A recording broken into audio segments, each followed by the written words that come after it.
Donc ici dans Photoshop, on n'importe pas l'image. Photoshop est fait pour traiter des pixels. Donc on fait fichier ouvrir. Tout à l'heure dans Illustrator, on avait fait fichier importer parce que c'était des pixels qu'on importait dans un logiciel vectoriel. Mais ici, c'est des pixels qu'on importe dans un logiciel pixel. En fait, on ouvre. Vous comprenez, l'importation, c'est quand on amène des choses qui sont différentes par leur manière de fonctionner. Voilà, vous ouvrez n'importe quelle image. Voilà, touche F. Voilà, voilà. Alors, je n'ai pas vraiment été regarder la qualité des images et leur définition. 800 sur 600, celle-là, ça n'a pas trop d'importance ici. Alors, voyons un peu ce qui se passe quand on importe dans cette image le logo Illustrator. Donc, vous faites fichier importer. Ben oui, importer, puisque j'amène des vecteurs dans une image pixel. Vous pouvez faire importer et incorporer. Importer et incorporer. Et vous allez chercher donc le logo.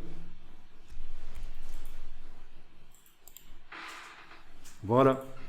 Alors, ici, il y a les options d'importation qui arrivent. Et c'est recadré très serré. Si vous voulez, vous allez demander zone de support. Et là, vous allez retrouver votre plan de travail Illustrator avec l'espace qui est autour. À la place de cadre de sélection, zone de support. Voilà. Donc voilà le logo qui arrive. On importe en tant que page ou image? Le logo peut être redimensionné avant même de valider, mais sinon on peut déjà valider l'importation. Voilà. Avec le petit V. Voilà, donc le logo, il est là. Il est en fait sur un calque.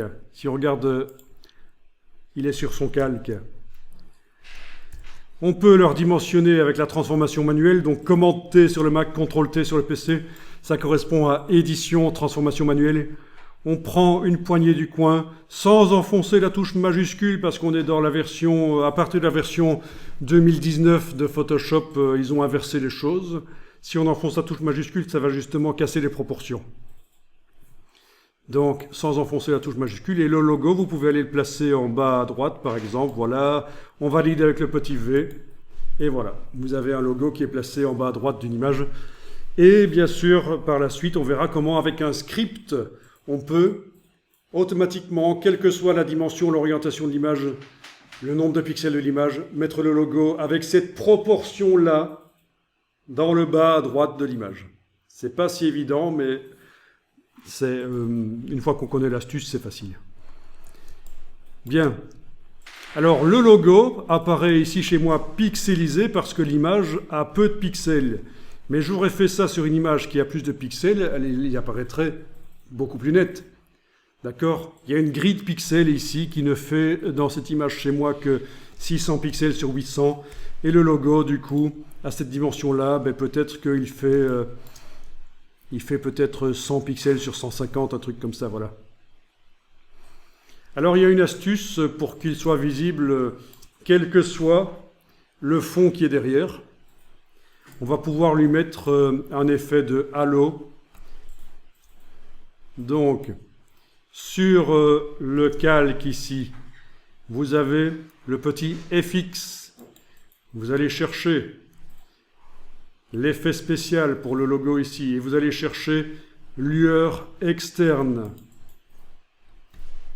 Lueur externe.